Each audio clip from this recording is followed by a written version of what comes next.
India और पाकिस्तान दो nuclear armed पड़ोसी जिनके बीच काफी कॉम्प्लिकेटेड हिस्ट्री रहा है, जिसमें कई वर्स और कॉन्फ्लिक्ट्स शामिल हैं।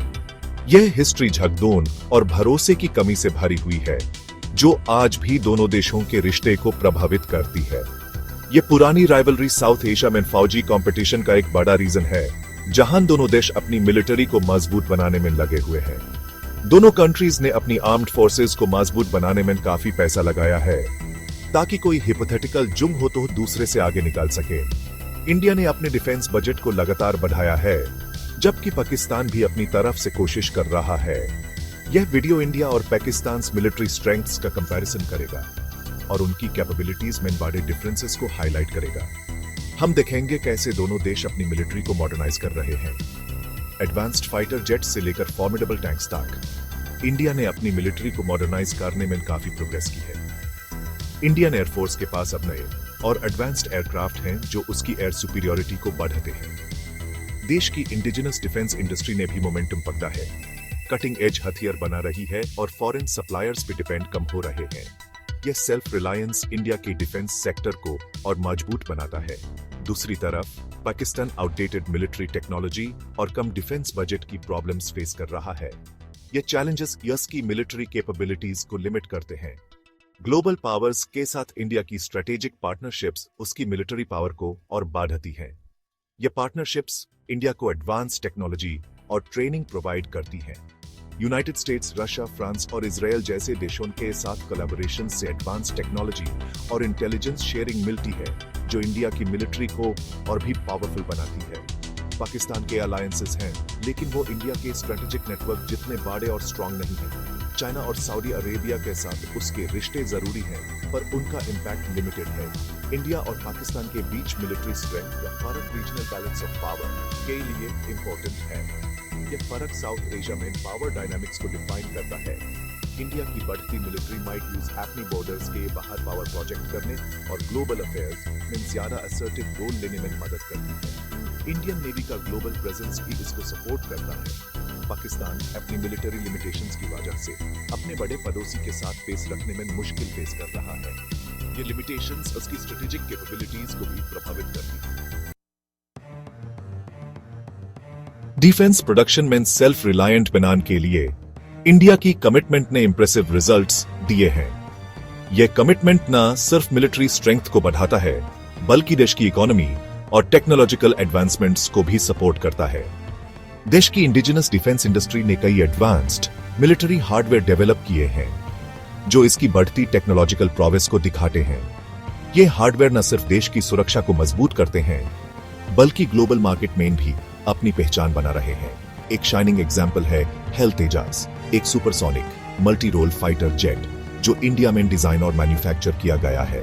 यह जेट अपनी एजिलिटी और एडवांस्ड फीचर्स के लिए जाना जाता है, जो इसे बैटलफील्ड में एक फॉर्मिडेबल फोर्स बनाते हैं। तेजस, जो इंडिया की वर्ल्ड क्लास इंडिजिनस फाइटर बनाने के सपने को दिखाते हैं, एडवांस्ड एवियोनिक्स और वर्सेटाइल वेपन सिस्टम से लैस है। यह जेट मॉडर्न वॉरफेयर के डिमांड्स को पूरा करने के लिए डिजाइन किया गया है। इंडिया की डिफेंस कैपेबिलिटीज का एक और सबूत है ब्रह्मोस सुपरसोनिक क्रूज मिसाइल, जिसे रशिया के साथ मिलकर डेवलप किया गया है। यह मिसाइल अपनी स्पीड और एक्यूरेसी के लिए दुनिया भर में मशहूर है। यह पावरफुल मिसाइल सिस्टम, जो सुपरसोनिक स्पीड्स पर टारगेट्स को पिन पॉइंट एक्यूरेसी से मार सकता है, मॉडर्न वॉरफेयर में गेम चेंजर है। ब्रह्मोस का डिप्लॉयमेंट इंडिया की स्ट्रेटेजिक कैपेबिलिटीज को काफी एनहांस करता है। अर्जुन टैंक के आने से इंडिया के आर्मर्ड कॉर्प्स में भी काफी मॉडर्नाइजेशन हुई है। यह टैंक बैटलफील्ड में अपनी सुपीरियर परफॉर्मेंस के लिए जाना जाता है।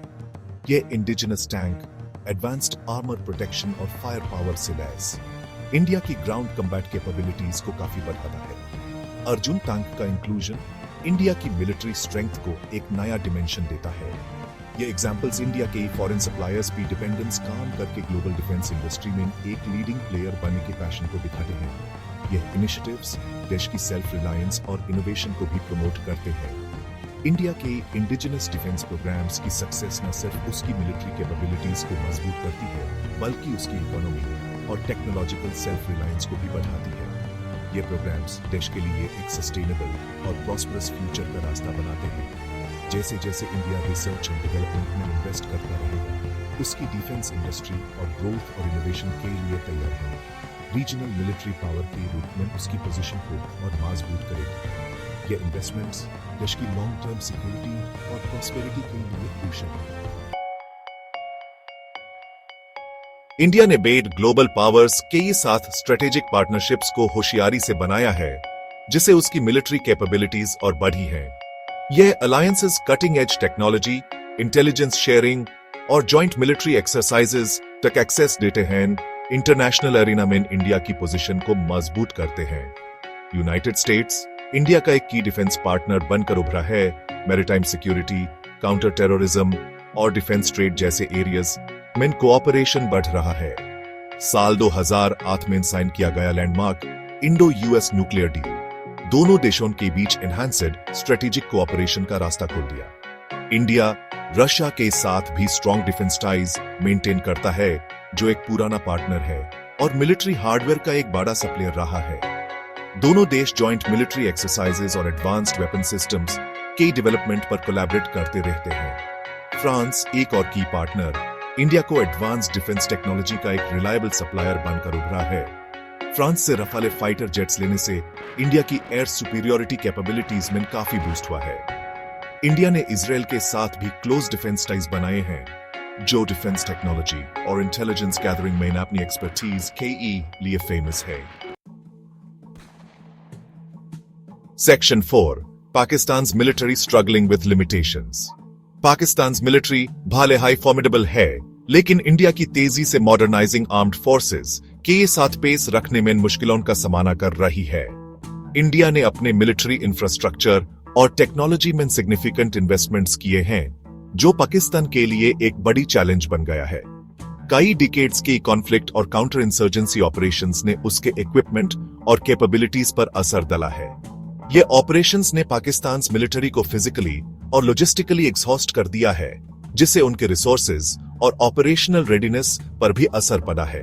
पाकिस्तान की एयरफोर्स की बैकबोन पुराने फाइटर जेट्स हैं, जिनमें JF-17 थंडर शामिल है, जिसे चाइना के साथ मिलकर डेवलप किया गया है। यह एयरक्राफ्ट पाकिस्तान के लिए एक स्ट्रेटेजिक एसेट है, लेकिन इसकी ऑपरेशनल लिमिटेशंस भी हैं।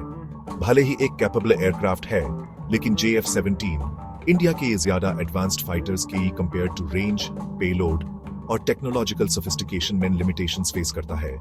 ये लिमिटेशंस पाकिस्तान की एयरफोर्स की कॉम्बैट इफेक्टिवनेस को इंपैक्ट करती हैं, खासकर हाई स्टेक्स सिनेरियोज में। मॉडर्नाइजेशन और फायर पावर के मामले में पाकिस्तान की आर्मर्ड फोर्सेस भी इंडिया से पीछे हैं। इंडिया ने अपने आर्मर्ड यूनिट्स को लेटेस्ट टेक्नोलॉजी और एडवांस्ड वेपनरी से इक्विप किया है, जबकि पाकिस्तान अब भी पुराने मॉडल्स पर रिलाई करता है।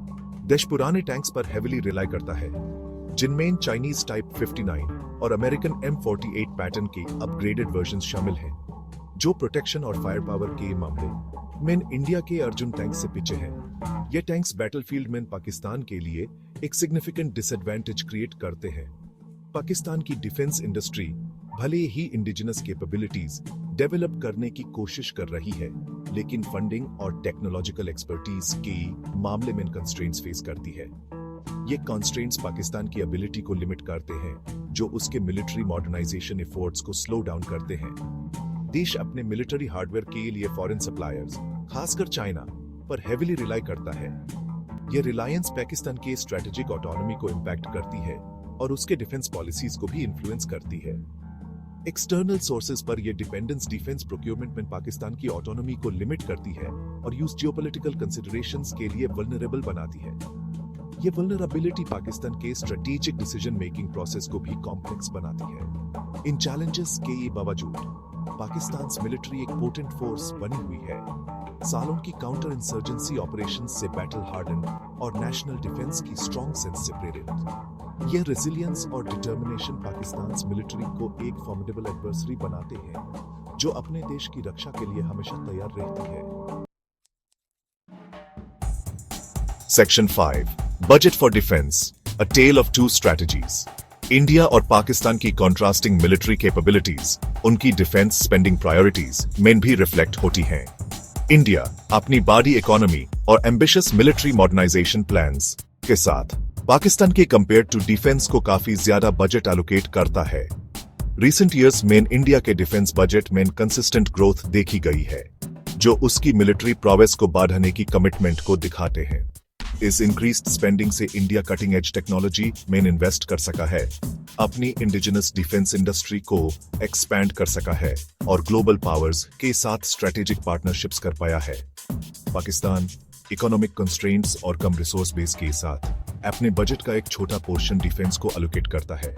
इन लिमिटेशंस के बावजूद पाकिस्तान ने एक क्रेडिबल मिलिट्री फोर्स मेंटेन करने की कोशिश की है जो पोटेंशियल एग्रेशन को डीटर कर सके। लेकिन दोनों देशों के बीच डिफेंस स्पेंडिंग के फर्क से मिलिट्री गैप बढ़ गया है। इंडिया की superior economic strength use higher level की मिलिट्री स्पेंडिंग सस्टेन करने में मदद करती है। लॉन्ग टर्म में पाकिस्तान पर यूज से एक क्लियर एडवांटेज देती है। इस इकोनॉमिक डिस्पैरिटी का साउथ एशिया में बैलेंस ऑफ पावर पर सिग्निफिकेंट इम्प्लीकेशंस है।